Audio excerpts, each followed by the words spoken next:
Good morning. आज हम लोग एक टॉपिक डिस्कस करेंगे जिसका नाम है लाइफ प्रोसेस। लाइफ प्रोसेस आपको पता है एनसीईआरटी का एक चैप्टर है और आज हम उसी चैप्टर के क्वेश्चंस को डिस्कस करेंगे जो एनसीईआरटी बुक में दिया हुआ है। आपके स्क्रीन पर पहला क्वेश्चन आ रहा है, why is the diffusion is insufficient to meet the oxygen requirement for multicellular organism like human. आपको यहाँ दो तस्वीर दिख रही होगी, एक तस्वीर अमीबा का है, दूसरा तस्वीर एक इंसान का है जो कि बहुत ज़्यादा खा पी रहा है और बड़ा शरीर है, मतलब बिग बॉडी है, मतलब उसमें बहुत सारा सेल पाया जाता होगा। जब आप अमीबा को देखेंगे तो अमीबा में उतना ज़्यादा जरूरत नहीं होता, वो मल्टी सेलुलर है नहीं, वो सिंगल सेल है, ठीक है। तो उसके रिक्वायरमेंट, ऑक्सीजन का रिक्वायरमेंट आराम से फुलफिल हो जाता है। लेकिन जब हम मल्टी सेलुलर ऑर्गेनिज्म की बात करते हैं लाइक ह्यूमन, एलिफेंट या जिसमें बहुत सारा सेल पाया जाता है, वैसे ऑर्गेनिज्म को ऑक्सीजन रिक्वायरमेंट की ज़्यादा जरूरत होती है, क्योंकि उनके शरीर में फंक्शन ज़्यादा होता है, उनके शरीर में ऑर्गन ज़्यादा होने के कारण, सेल ज़्यादा होने के कारण फंक्शन ज़्यादा होता है, जिसके कारण कि ऑक्सीजन का रिक्वायरमेंट उनके शरीर में ज़्यादा होता है। अब अगला क्वेश्चन देखते हैं। अगला क्वेश्चन ये है कि what criteria do you use to decide whether something is alive. कोई चीज़ जिंदा है या नहीं है, इसको डिसाइड करने के लिए आप कौन सा क्राइटेरिया बनाइएगा। क्राइटेरिया मतलब नियम। हर चीज़ का एक नियम होता है कि ये नियम को फॉलो करना चाहिए। जैसे कि एक हर ग्रह का एक नियम होता है कि वो सूर्य के चारों तरफ जो घूमेगा उसे हम अपने सोलर सिस्टम का हम उसको एक प्लेनेट मानेंगे। अगर जो नहीं इस रूल को फॉलो करता है हम उसको प्लेनेट नहीं मानते हैं। प्लूटो इस रूल को फॉलो नहीं किया, उसको हम प्लेनेट की श्रेणी से बाहर निकाल दिए। उसी तरह कोई चीज़ जिंदा है या नहीं है, इसको किस चीज़ से डिसाइड करते हैं। इसको डिसाइड करने के लिए क्या उसमें रिस्पिरेशन हो रहा है कि नहीं, ग्रोथ कर रहा है कि नहीं, डाइजेशन हो रहा है कि नहीं, खाना खा रहा है कि नहीं, मतलब जो भी एक लिविंग थिंग का जो भी क्राइटेरिया हो सकता है जिसके आधार पर हम किसी चीज़ को लिविंग थिंग बोल सकते हैं, वो तमाम चीज़ इसके क्राइटेरिया के अंतर्गत आएगा। और वो चीज़ जो फॉलो करेगा हम उसको लिविंग बोलेंगे, जो नहीं फॉलो करेगा उसको हम लिविंग नहीं बोलेंगे। अब आप अगले सवाल पर आइए, क्वेश्चन नंबर 3। क्वेश्चन नंबर 3 में ये कहा जा रहा है कि what are the outside raw material used by an organism. हम लोग एक ऑर्गेनिज्म है, हम लोग बाहर से कौन सा रॉ मटेरियल के रूप में हम लोग अपने आप को लेते हैं। कौन सा रॉ मटेरियल लेते हैं? रॉ मटेरियल का मतलब कौन सा कच्चा सामान जो इन्वायरमेंट से हम लोग लेते हैं। हम लोग फूड लेते हैं इन्वायरमेंट से, हम लोग ऑक्सीजन लेते हैं इन्वायरमेंट से, हम लोग वाटर लेते हैं इन्वायरमेंट से। ये सब रॉ मटेरियल है जो कि हर ऑर्गेनिज्म को जरूरत महसूस होता है इन चीज़ों का। Question number 4, what process would you consider essential to maintaining life. जिंदा रहने के लिए कौन कौन सा प्रोसेस होना जरूरी है। आपको बेहतर तरीका से पता है कि जिंदा रहने के लिए कौन कौन सा प्रोसेस होना जरूरी है। हम लोग के शरीर में बहुत सारा सिस्टम होता है, उस सिस्टम के बारे में आपको जानकारी है। Respiratory system, digestive system, skeleton system को इसका पार्ट नहीं भी मान सकते हैं, ऐसे आपको मानना चाहिए क्योंकि ये भी एक सिस्टम है।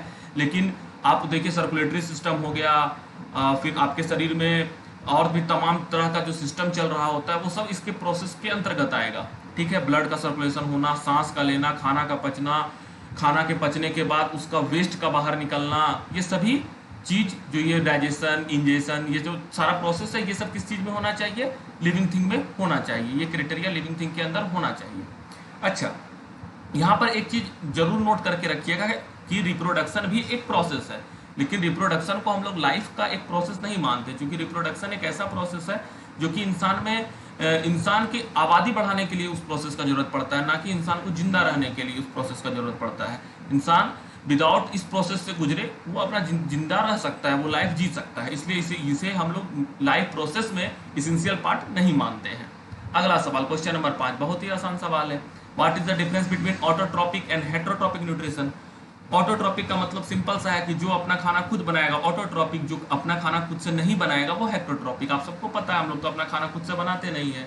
हम लोग जो ह्यूमन बींग्स हैं हम लोग तो दूसरे का खाते हैं, या तो पेड़ पौधा को मार के खाएंगे या जानवर को मार के खाएंगे। अपने से खुद से हम लोग कार्बन डाइऑक्साइड, वाटर, सनलाइट लेके तो खाना हम लोग बनाते नहीं है, ठीक है। तो हम लोग क्या है, हेटेरोट्रॉपिक है। और भी चीज है जो कि हेटेरोट्रॉपिक है, जो खाना खुद से बनाता है वो ऑटोट्रॉपिक है। हेटेरोट्रॉपिक में भी बहुत सारे टाइप्स आपको मिल जाएंगे, ठीक है। कोई जो मांस सिर्फ खा रहा है, कोई सिर्फ फल फूल खाता है, ठीक है। तो ये अलग अलग टाइप का आपको उसमें मिलेगा, ठीक है। हम अब अगले सवाल पर आते हैं। Where do plant get the raw material required for photosynthesis. Photosynthesis process क्या होता है? वो एक प्रोसेस है जिसके तहत पेड़ पौधा अपना खाना बना रहा है। अब उस प्रोसेस में पेड़ पौधा को जो रॉ मटेरियल का जरूरत होता है, तो वो रॉ मटेरियल कहाँ से लाता है? रॉ मटेरियल के बारे में आपको पहले भी बता चुके हैं। रॉ मटेरियल कच्चा माल जिसको बोलते हैं हिंदी में।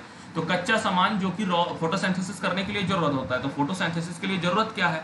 कार्बन डाइऑक्साइड, वाटर और सनलाइट। तो वाटर कहाँ से लेगा पेड़ पौधा? जमीन के अंदर से लेगा। कार्बन डाइऑक्साइड कहाँ से लेगा? एटमॉस्फेयर से लेगा। और सनलाइट तो सन से लेगा और स्टोमाटा के द्वारा उसके अंदर जो क्लोरोफिल है वो उस चीज को एब्जॉर्ब करेगा और फिर तीनों चीज को मिला के फोटोसिंथेसिस प्रोसेस होगा। तो रॉ मटेरियल कहाँ से लेगा ये आपको अब क्लियर हो गया होगा। अब हम बढ़ते हैं अगले सवाल की तरफ। What is the role of acid in our stomach?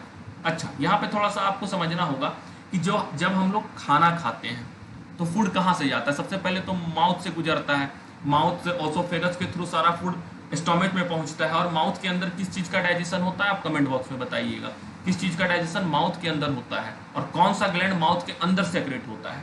जब हम स्टोमक में पहुंचते हैं तो स्टोमक में मेनली तीन चीज का सेक्रेशन होता है, एक हाइड्रोक्लोरिक एसिड का, एक पेप्सिन का और एक म्यूकस के एक लेयर का।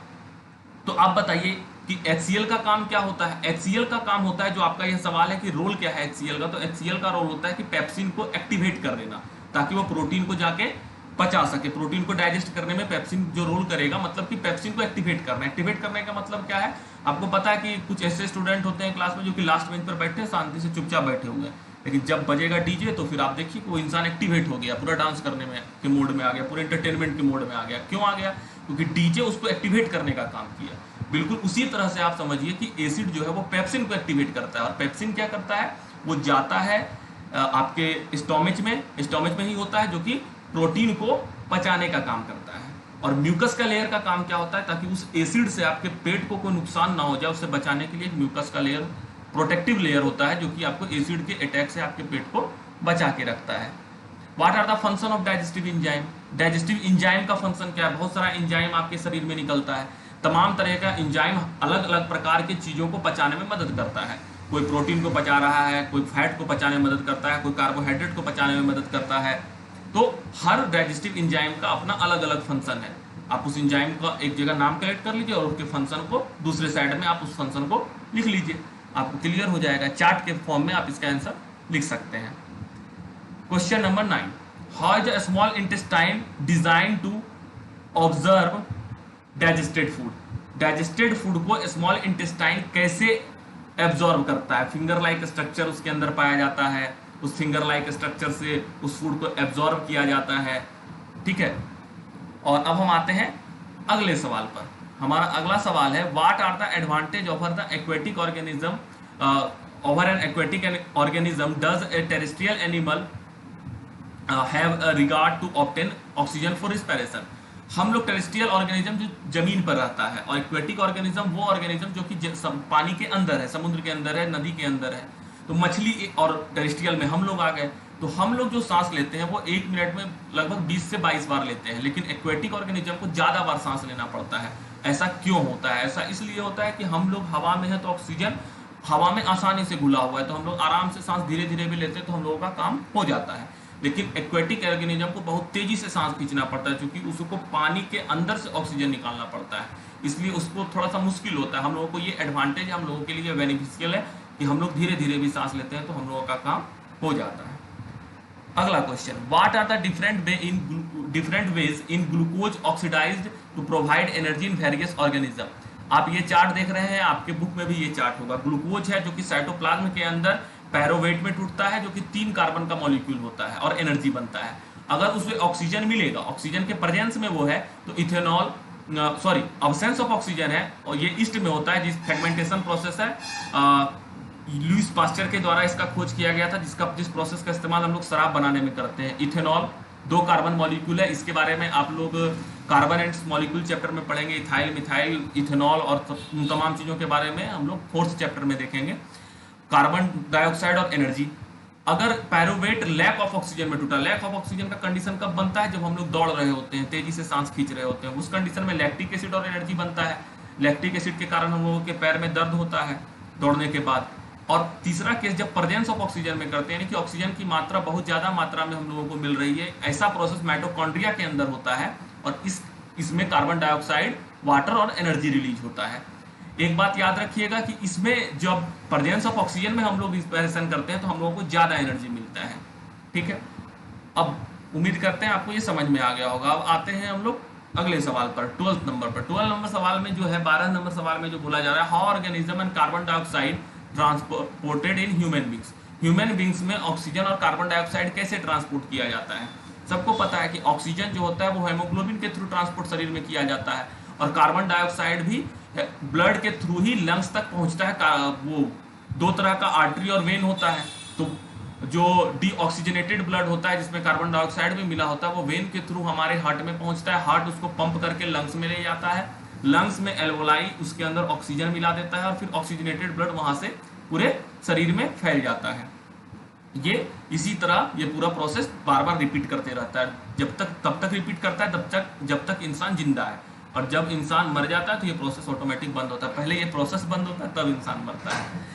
अगला सवाल, how are lungs designed in human beings to maximize the area and exchange the gases?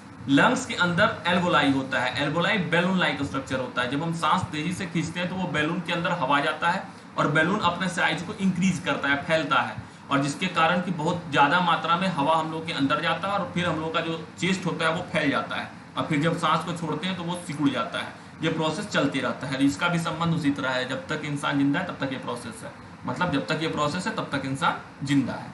अगला सवाल, what are the component of transport system in human beings? What the function of this component? किस transport जो हमारे शरीर में blood का transportation चलता है उसमें कौन कौन सा कंपोनेंट लगा हुआ है? हार्ट लगा हुआ है, आर्टरी वेन लगा हुआ है, लंग्स लगा हुआ है। हर का फंक्शन क्या हो रहा है? हार्ट का काम क्या होता है? हार्ट का काम मोटर की तरह होता है, ब्लड को पंप करना। पूरे शरीर से ब्लड हार्ट में आता है, हार्ट तमाम ब्लड को पंप करके फिर लंग्स में पहुंचाता है, फिर लंग्स से ब्लड हार्ट में आता है, और हार्ट उस ब्लड को पंप करके पूरे शरीर में पहुंचाता है। ये काम होता है हमारे हार्ट का।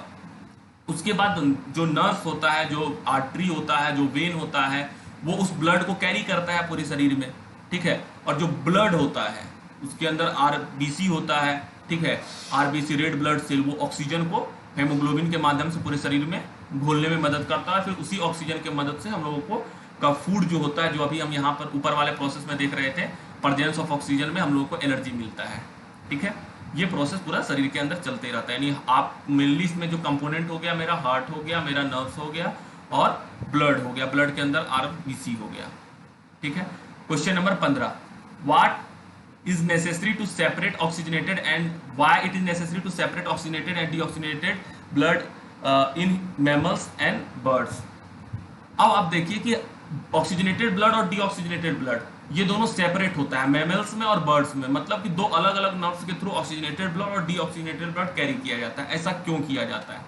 मैमल्स और बर्ड ये दो ऐसे चीज है जो कि मतलब वार्म ब्लडेड है। अब एक टर्म आ गया वार्म ब्लडेड। वार्म ब्लडेड क्या होता है? वार्म ब्लडेड वैसे ऑर्गेनिज्म को कहते हैं जिसका खून जिसका बॉडी का टेम्परेचर समय के हिसाब से चेंज नहीं होता। जैसे हम इंसान हैं, हम इंसान का बॉडी का टेम्परेचर 37 डिग्री सेल्सियस फिक्स है, ठीक है। अगर उससे थोड़ा सा भी टेम्परेचर बढ़ता है तो हम लोग कहते हैं कि अब बुखार आ गया, ठीक है। लेकिन कुछ ऐसे ऑर्गेनिज्म है जिनका कि टेम्परेचर जो है बाहर के एनवायरनमेंट के साथ चेंज होता है। हम लोग का टेम्परेचर नहीं होता, गर्मी कितना ज्यादा कर ले, हम लोग का जो बॉडी का अंदर का टेम्परेचर है वो फिक्स होगा।